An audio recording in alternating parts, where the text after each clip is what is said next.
Bonjour ba Congolais partout dans le monde, na bané Congo ensemble.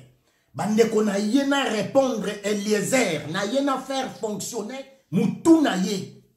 Na yena faire comprendre Rambwanze wakareberebe oyo azali kofinga ba notable ne Congo. Eliezer, sala keba pour la province wana. Keba. Oyebi combien de notables oyo baleki na kati ya province wana oyo yo lelo olingo lobela. Oyebaka ba kisombe. Oyebaka kisombe kia kumwisi. Premier homme d'affaires na kati ya République démocratique du Congo à l'époque à Mobutu. Oyo akendaki kozwa ba contrat à l'époque. Na ba 1982. 86. Yo zalaka yo. Premier homme d'affaires en tant que ne Congo. Akenda kozwa ba chinois. Ba homme d'affaires chinois. Baya ko travailler na kati ya République wana. Premier homme d'affaires oyo akenda ko signer ba contrat. Oui, ba chinois babandaki ko ya na bango à l'époque. Mais oyo akenda ko signer ba contrat ya ba chinois. Pour produit chinois et banda ko kota na kati ya République wana. À l'époque Zaïre. Ezalaka kisombe. Ba notable ne Congo. Oye baka ba dokolo yo. Ba dokolo, ba homme, ba grand homme d'affaires. Oyo ozo landela soki mwana na ye soki sindika. Ozo landele sima pona ba mbongo biso toyebi yango, toyebi ba projet na yo. Olingi o banda ko dévaloriser ba notable ne Congo komi Puela. Ona kamwa place wana ngai pe na koki kozwa yango en tant que kiyo na Congo central. Est-ce que yo kutu na Congo central ba yebi yo? Bayebi yo, Rambwanze wakareberebe alias Eliezer, facteur ya Sultani Makenga na Uganda, mutwa M23 to yebi yo. Yo Eliezer ozanani na Congo, outa wapi? Tisikoyo et comme point d'interrogation, outa wapi? Outa wapi? Faux député, député ya poubelle, député ya Ngwanzu, député va voter au papa na wewa. La plupart va voter bino ko leki kakande donc va nommer bino ko nommer faux député honorable ya Mfwati ozo lobela makambo Congo central en tant que Kiyo Eliezer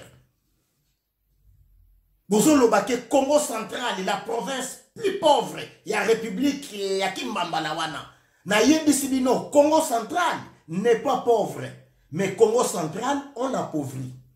Congo central n'a pas besoin d'aide, mais du respect. Congo central, on l'appauvrit. Congo central n'a pas besoin d'aide, mais du respect. Tozana courant, il y a Inga. Grand courant wana bosomona ya Inga. Tozana pétrole. Ezo salima ba essence, ba majuti, ba mafuta, ba gaz, makambo ebele. Tozana port à Boma. Tozana port à Matadi. Tozana courant ya Zongo. Tozana ba entreprise comme Silou, Lukala, Sinati na Kimpese. Tozui Sicrière na Kwilingongo. Tozui Jivel. Donc oyo kutu nazo lobanan oyo yebana ki bude bo bando lia bude. Ba saucisson oyo bino bo dundaka. Oyo bo lia kakuna na kati ya Kinshasa isali makawapi. Esali makana Kolofumat. Oleki mbanzangu ngokoti Kolofuma. E utaka kisangani te. E utaka pe Lubumbashi te. E utaka soki wapi te. E utaka toujours Congo central. Wana nyonso nazo loba eza ba grand entreprise. Ba payage. Fleuve wana bomonaka. Po ba ebele ba koloba fleuve uta no to bandiango a partir Kinshasa bisika bandeli. Soki kiti bo nyonso eza Congo central. Voilà. Tozana ba minéraux. E bele kutu oyo bino nanu bo bandi ko exploiter te. Oyo boyebite nanu to banda kutu nanu ko exploiter yango te. Na Congo central ezali. Voilà. Ba forêt ya Mayombe. Tozana nyonso biso tozana nyonso. Donc Congo central n'est pas pauvre. Congo central on l'appauvrit. Congo central n'a pas besoin d'aide, mais du respect. Du respect. Congo central n'a pas besoin d'aide, mais du respect.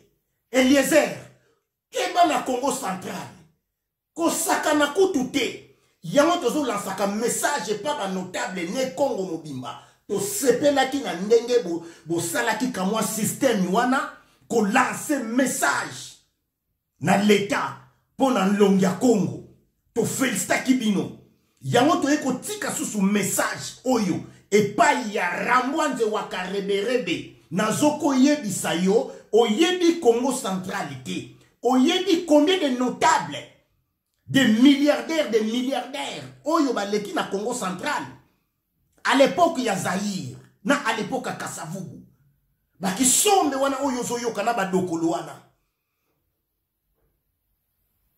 oyo bazwaka tous les militaires en jeke apesa bango salaire afuta bango mobutu aboya oyo premier mukongo oyo asala ba bank na kati ya mboka wana nani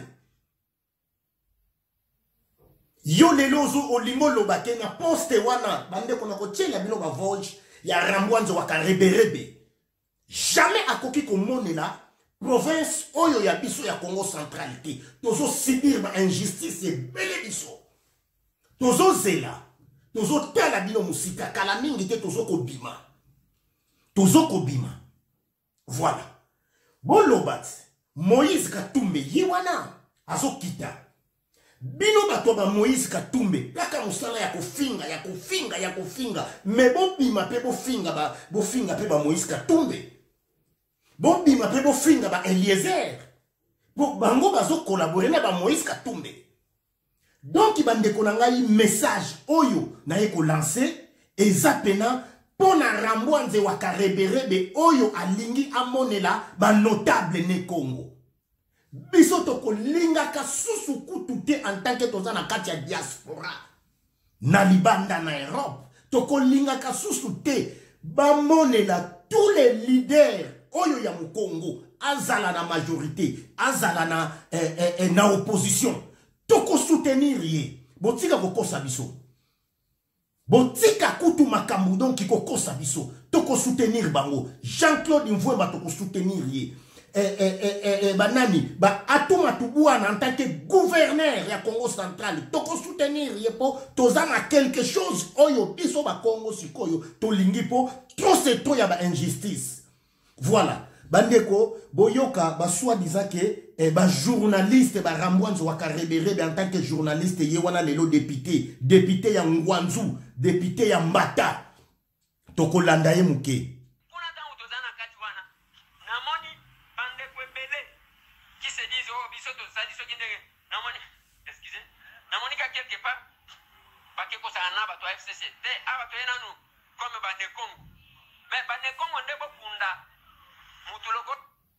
boyoki yango bandeko donc tisi koyo yango tozolobaka ba injustice eza kaka ba injustice pona biso est-ce que Eliezer ye akoki ko bafuna à l'époque ya ba kisombe vraiment akoki ko loba pona Congo central ba notable ne Congo tozoko tingaka ba vidéo soki bozotalaka yango c'est le moment gouvernement ya sika nanu ebimité mais la plupart ya bikolo nyonso oyo baza na kati ya république ya Congo basali na ba gouvernement ya ba occupant basali na gouvernement ya père Kabila oyo ya liboso wana na première oyo ya Hippolyte Kanambe basali mais na diaspora ba komisi bango susu ba koma ko collaborer biso tozoko tindaka message na 100 jours oyo tolingi tomona ba notable pe ne Congo basala kuna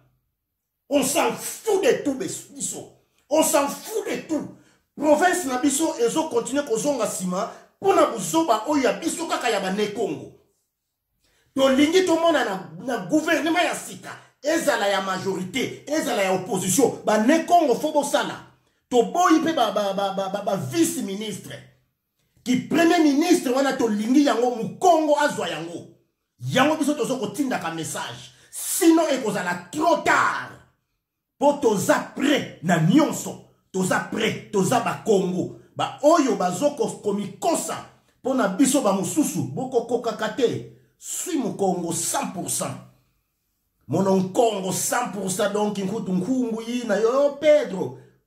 Do wana kutu biso ka bato poto to ebi masolo wana. Voilà. Biso bato poto to ebi masolo wana. Donc ezande wana. Donc iba ne Congo foko telima. Foko telima. Tokotika la susu simate. Tokotika la kasusu simate. Longia Congo aza présent. Oyo ba diabolizaki. Oyo akufa. O aza na Rwanda. Ye wana sikoyo. Donc ibandeko vidéo oyo eza ya 10 minutes kaka 10 minutes pour na ko partager yango donc mais problème pena na yeli eza problème wana après to ko lobela problème oyo ya pont oyo balingi basala donc bazolinga kaka toujours ko fina Congo central mais nini boko sala pont biloko kitaka na pont noir et ça la transit pont noir et Kota Kinshasa et en même temps tout ça na deux grands ports pour Abouma na pour Matadi bandeko reste à vérifier mais to sepela ki ba notable ne Congo ba Jean-Claude Mvwemba déjà bazo ko telemela yango yingeta aluta continua a Victoria ezoko mona na bino moko victoire ezali yingeta ibobo merci.